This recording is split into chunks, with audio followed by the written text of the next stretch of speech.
गोपी यमुना जल भरने के लिए गई है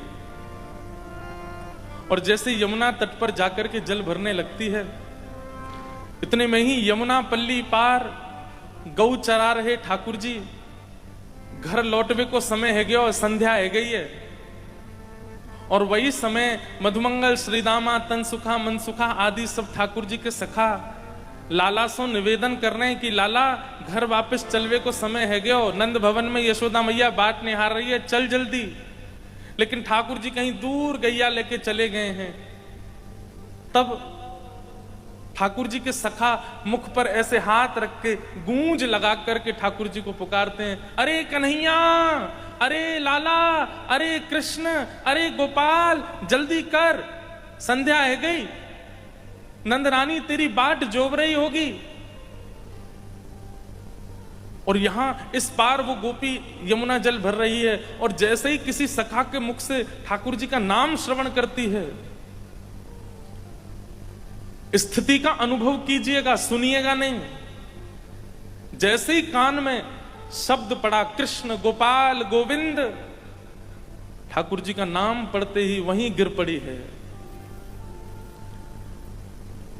ऐसी स्थिति उसकी हो गई है।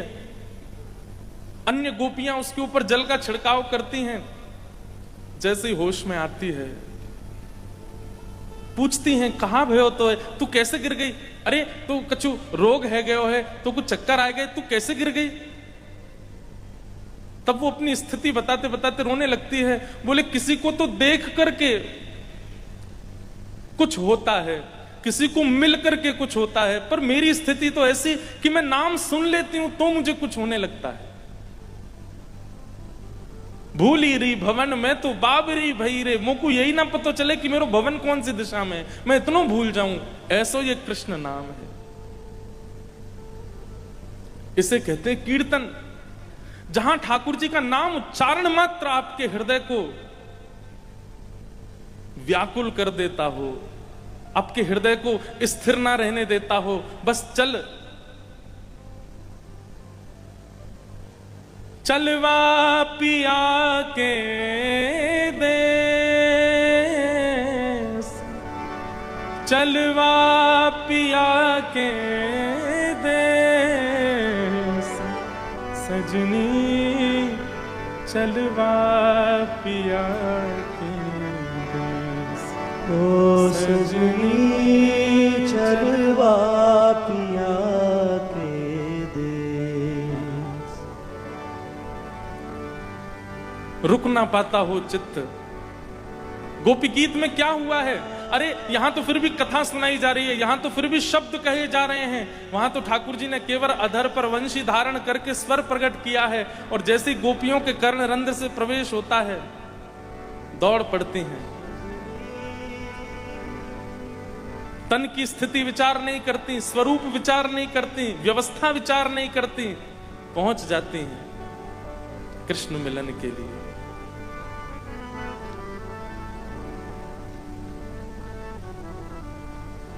कीर्तन। कीर्तन भक्ति के आचार्य हैं श्री सुखदेव जी महाराज। बोलो सुखदेव जी महाराज की जय। श्रीमद् भागवत के प्रमुख प्रवक्ता श्री सुखदेव जी। वैया सखी कीर्तन है। सुखदेव जी कौन है? बहुत ध्यान से सुनो। ठाकुर जी की कथा श्रवण करना, ठाकुर जी के यश का श्रवण करना, ये तो एक बड़ी बात है ही, लेकिन ठाकुर जी के यश को गाना, ठाकुर जी के यश को यथार्थ सुनाकर के सबके हृदय में कृष्ण प्रेम प्रकट करना, ये उससे भी बड़ी बात है। और ये तब तक नहीं होगा जब तक हमारी किशोरी जी कृपा ना करे। किशोरी जी कृपा करती हैं तभी कोई कीर्ति का गान कर पाता है, और वो कृपा श्री सुखदेव जी महाराज पर हुई।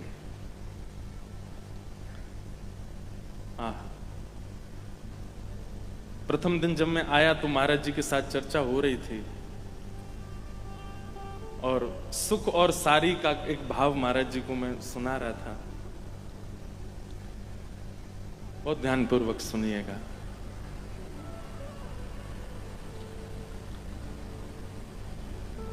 नित्य लीला में ठाकुर जी की सुख और सारी, तोता और मैना।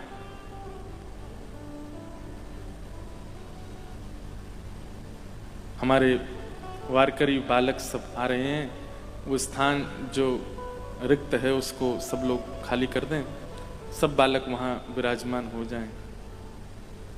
और आज इनका आना भी एक संयोग है, और कैसे संयोग है वो थोड़ी देर में पता चलेगा आपको। बोलो विठलनाथ भगवान की, रुक्मणी मैया की जय, ज्ञानदेव तुकाराम की जय। जय। स्वरूप ही बता देता है कि ठाकुर जी के हैं। जैसे नेताओं का स्वरूप बता देता है कि ये नेता हैं, धनवान का स्वरूप बता देता है कि ये धनवान है, ऐसे वैष्णवों का स्वरूप भी बता देता है कि ये वैष्णव हैं। इनका स्वरूप देख के पता चलता है कि इनको विठल भगवान ने स्वीकार कर रखा है, इनके स्वरूप से ही पता चलता है। जैसे आजकल जोधपुर में हमारा स्वरूप बता रहा है कि हम पूज्य राधा कृष्ण महाराज जी के संग ही हैं, ऐसो। और ये श्रृंगार हम ही महाराज जी से कहते, महाराज जी कर दो आपके जैसा हमको भी, अपने ही रंग में मुझको रंग दे। अगर वैष्णवों के संग रह के उनके जैसे नहीं बने तो क्या रहे आप उनके साथ।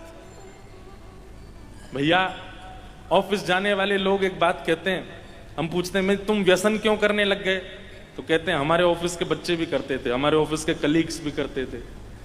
कॉलेज के बालक से पूछो, ए भाई तू पीने क्यों लगा, बोले मेरे मित्र भी पीते थे तो मैं पीने लगा।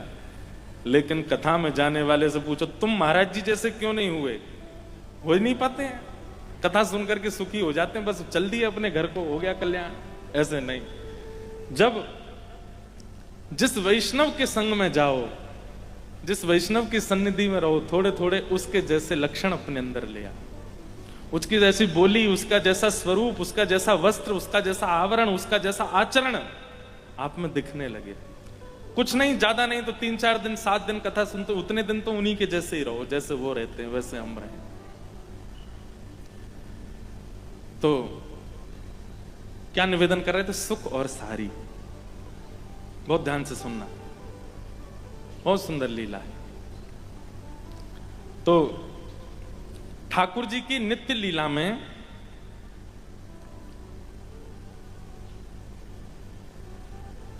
सुख और सारी, तोता और मैना, इनकी सेवा है। और एक नहीं है, अनेक सुख हैं, अनेक सारियां हैं, और ये आपस में मिलकर के ठाकुर जी का मुखोल्लास करते हैं। कैसा मुखोल्लास करते हैं? जब ठाकुर जी सेज पर विराजमान होते हैं, किशोरी जी बैठे होते हैं, आज नृत्य की इच्छा नहीं है, आज भ्रमण की इच्छा नहीं है, आज ज्यादा कहीं दूर जाने की इच्छा नहीं है, आज केवल बैठ करके थोड़े सखियां पंखा जल रही हैं और प्रिया प्रियतम प्रेम से शरबत पान कर रहे हैं। बैठ करके कोई राग सुना रहा है, कोई रागिनी सुना रहा है, कोई नृत्य कर रहा है। तो रोज रोज एक ही चीज हो तो कैसे सुख मिले? अच्छा, ठाकुर जी का और किशोरी जी का सुख नहीं है ये सखियों का सुख है। तो सखियां क्या करती हैं?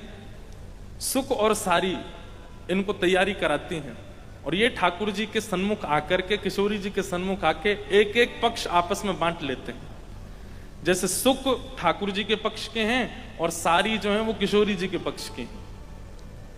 अब एक बात कोई कहेगा, सुख उसकी बात का खंडन सारी करेगी। जैसे हमारे श्याम सुंदर तो बड़े सुंदर हैं, कौन कहेगा सुख कहेगा? तब सारी क्या कहेंगी? बोले तुम खुद ही कह रहे हो श्याम सुंदर। कौन है? बोले जो श्याम है। श्याम माने सूर्यास्त के बाद जो समय होता है उसको श्याम कहते हैं, संध्या कहते हैं। बोले तुम्हारे ठाकुर जी श्याम हैं, पर शाम की शोभा तो तभी बढ़ती है जब किशोरी रूपी चंद्रमा प्रकट होता है। हमारी किशोरी जी जब प्रकट होती हैं।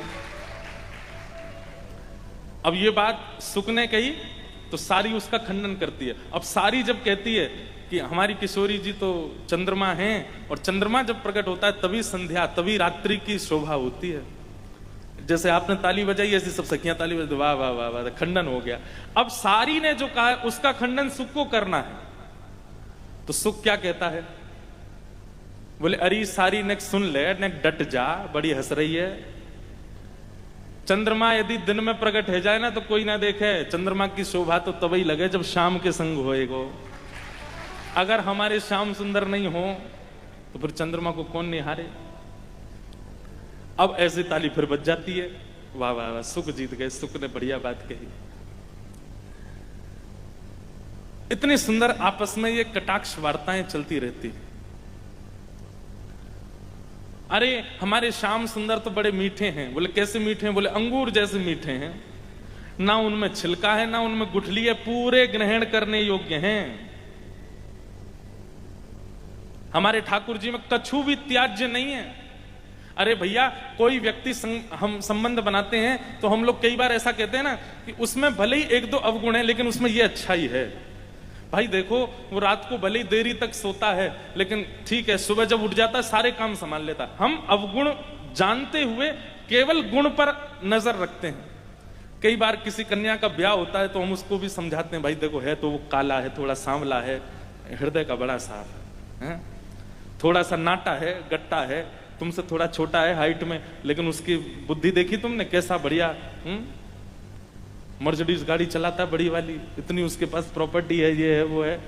तो एक आध अवगुण जो होते हैं हम उसको कभी कभी नजरअंदाज कर देते हैं। पर सुख क्या कहते हैं? हमारे श्याम सुंदर में कोई अवगुण है ही नहीं। ये तो अंगूर के फल की तरह हैं, छिलका भी खावे योग्य है और भीतर की छोटी छोटी गुठली भी खावे योग्य है, इनमें कछु भी त्याज्य नहीं है। तब सारी कहती हैं, बोला हाँ हाँ बात तो सही कह रहे हो तुम, तुम्हारे श्याम सुंदर मीठे तो बहुत हैं, फल जैसे हैं, पर अंगूर नहीं है। तो बोले गन्ना है, गन्ना। तो सुख कहें गन्ना कैसे? बोले गन्ना भी मीठा होता है, अंगूर से ज्यादा मीठा होता है, रसीला होता है, लेकिन दारी के जब तक मसलो नहीं तब तक निकरे ना है। बोले या मारे इनके पीछे पड़ना पड़े, इनको खूब सुनानी पड़े, तभी जाके इनको रस प्रकट होवे, ना तो ये तो गन्ना है, खड़े रहेंगे। और गन्ना का एक स्वभाव है, जब तक उसको मीड़ो ना तब तक वो इतना निष्ठुर होता है कि किसी में पड़ जाए तो डंडे का भी काम करता है।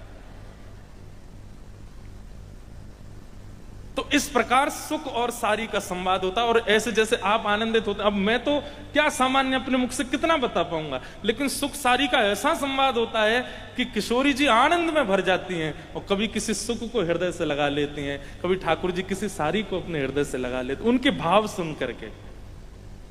एक दिन एक सुख, आज वो सब सारियों पे भारी पड़ रहा था।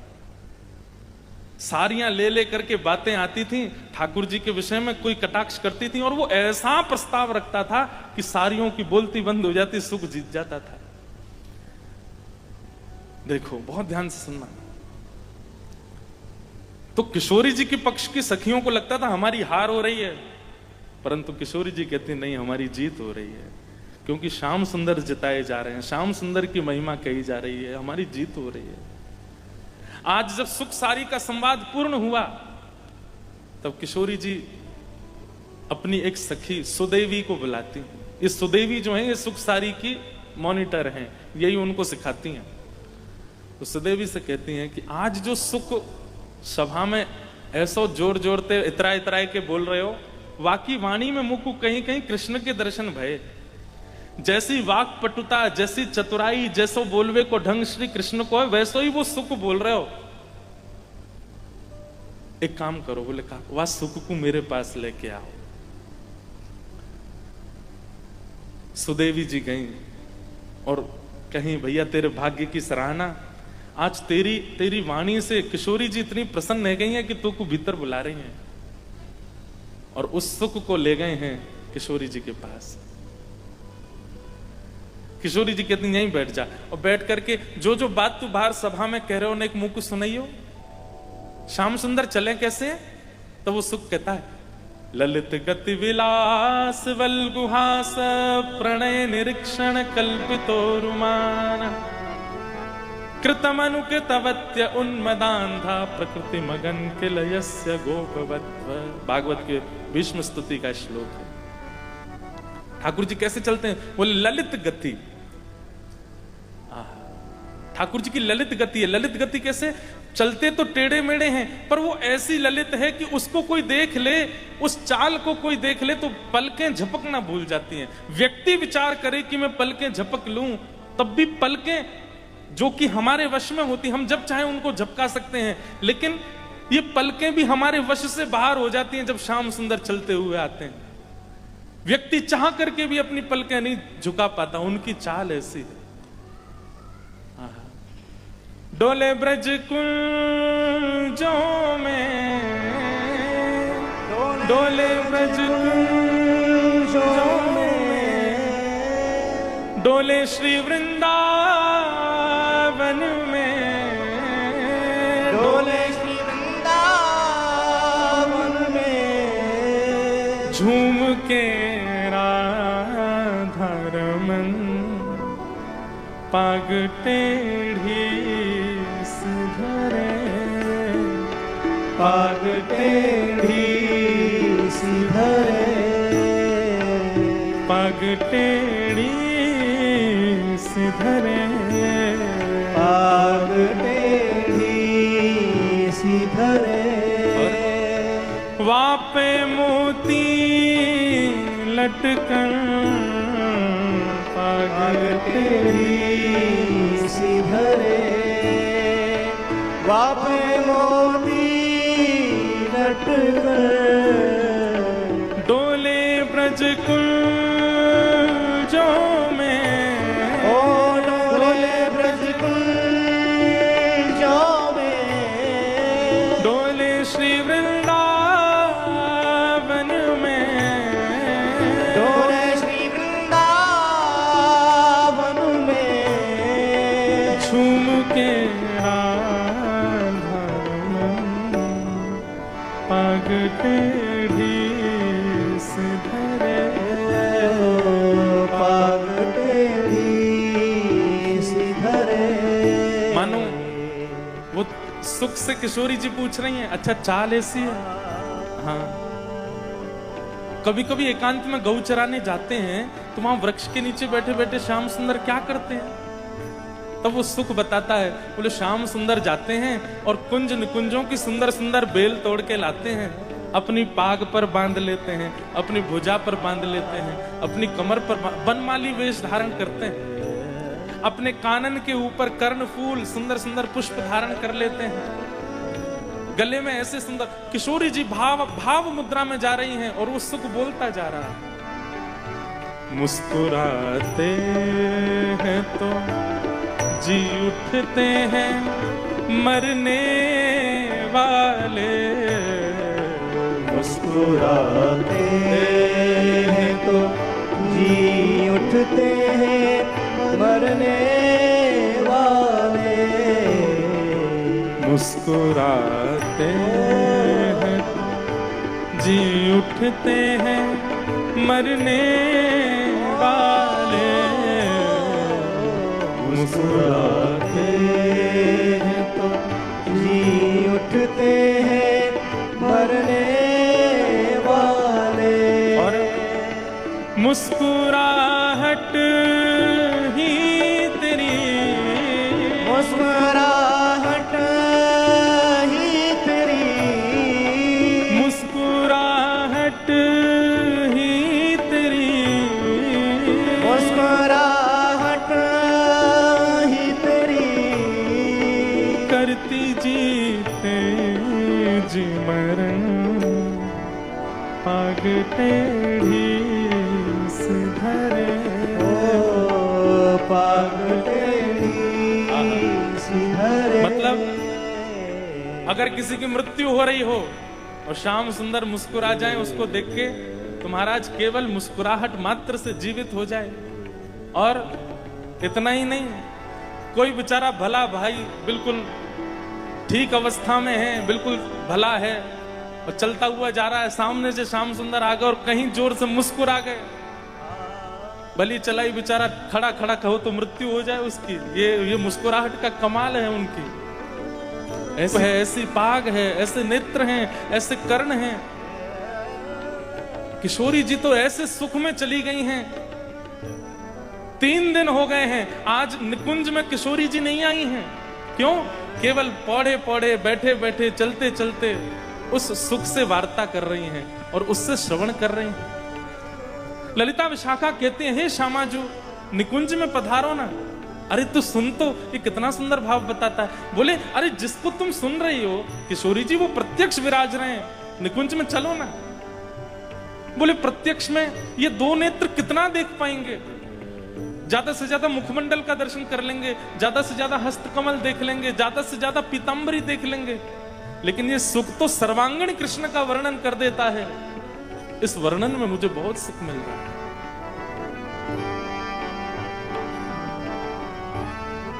एक बहुत सुंदर पद है, तरवर छाओ तीर यमुना के, तरवर छाओ उसी ताल में। यमुना के, तरवर छाओ तीर यमुना के, तरवर छाओ तीर यमुना के, सुआ पढ़ावत डोले, सुआ पढ़ावत डोले। सुआ मतलब तोता। अब ये छवि तो नेत्र बंद करके अनुभव करने की है। तरुवर छाओ तीर यमुना के, सुआ पढ़ावत डोले। अपने हस्त कमल के ऊपर यहाँ किशोरी जी तोता को बैठा लेती हैं। कभी वो कंधे पे आके बैठ जाता है, कभी वो शीश पे आके बैठ जाता है, जहां उसको स्थान मिलता है वहां आके बैठ जाता है और किशोरी जी उसको पढ़ा रही हैं। कभी वो किशोरी जी को कुछ सुनाता है, किशोरी जी फिर उसको पढ़ाती हैं। बहुत सुंदर वर्णन है। तरवर छाओ तीर यमुना के, तरवर छाओ तीर यमुना के, सुआ पढ़ावत डोले, सुआ पढ़ावत डोले। हाँ, सुआ पढ़ावत डोले, सुआ पढ़ावत डोले। रूप राशि यह कुंवर किशोरी, रूप रास है कुंवर किशोरी, रूप राशि यह कुंवर किशोरी, रूप रास है कुंवर किशोरी। मोहन हंस हंस बोले, मोहन हंस हंस बोले। हाँ, मोहन हंस हंस बोले, मोहन हंस हंस बोले। तरवर छाओ तीर यमुना के, तरवर छाओ तीर यमुना के, सुआ पढ़ावत डोले, सुआ पढ़ावत डोले। हाँ, सुआ पढ़ावत डोले। सुआ पढ़ावत डोले। अब सामान्य निकुंज की बात यदि करें तो निकुंज में तो किशोरी जी सुआ को मतलब तोता को ठाकुर जी के भिन्न भिन्न नाम याद कराती हैं। बोलो मधुसूदन तो तोता बोलता है मधुसूदन, बोलो मोहन तो बोलता है मोहन, बोलो मुरारी तो कहता है मुरारी। जो जो नाम किशोरी जी याद कराती हैं सब याद कर लेता है। लेकिन निवृत्त निकुंज की लीला में किशोरी जी क्या पढ़ा रही हैं? जब शाम सुंदर रात्रि में पौड़ जाते हैं तब तू खिड़की पर जाके बैठो कर, उनके रूप रंगों को दर्शन करो कर, और दूसरे दिन आके मुझे बताए कर रात में कैसे करवट ले में, कैसे उबासी ले में, सवेरे उठ के कैसे अपनी आंख मीड़ें, कैसे अपनो श्रृंगार करें। जब स्नान करवे जामे तब जाके दर्शन करियो। जब जल की तरंग नील वर्ण श्याम सुंदर पे पड़े वो जल कैसो दिखाई देवे, तू देखियो जाके। यशोदा मैया केशन की कैसी गूथ बनाई करके ठाकुर जी की शिखा बनावे, कैसे लाला को श्रृंगार करे, गले में कौन सो हार धारण करावे। ठाकुर जी जब प्रसाद अरोगे वहां में कहा पामे, कैसे पामे, मुख कैसे चलावे, सब देख के मुझे बताए कर। निभृत निकुंज में तो किशोरी जी का एक प्रकार से दूत है सुख, जिसको बेचती हैं, जाओ जाकर के देख के आओ ठाकुर जी कैसी लीला कर रहे हैं, वहां के मुझे बता दियो चुपचाप। क्यों? प्रेम का स्वरूप है, प्रेमी के आगे उसकी ज्यादा बातें या ज्यादा प्रशंसा ना की जाती है ना सुनी जाती है। प्रेमी के आगे तो दूसरा प्रेमी रूठा रूठा सा ही रहता है। प्रेमी अगर कुछ कहे भी तो उसकी बातें अनसुनी सी करता है कि ज्यादा सिर पे चढ़ नहीं जाए, लेकिन 24 घंटा जो चिंतन चित्त में चल रहा है उसकी पूर्ति कैसे हो, इसलिए किशोरी जी सुख को पढ़ाती हैं। देख के आ, अब क्या कर रहे हैं, देख के आ, चलते कैसे, देख के आ, मटकते कैसे, देख के आ, बोलते कैसे। और जब वो सुख आकर के बताता है और कर्णरंध्र से किशोरी जी सुनती है, नेत्र बंद हो जाते हैं। नहीं तो प्रिया जो लीला में बिना श्री कृष्ण के कैसे रह सकें, ये सुख ही सुना सुना करके लीला ठाकुर जी की किशोरी जी को सुख दे रहा है।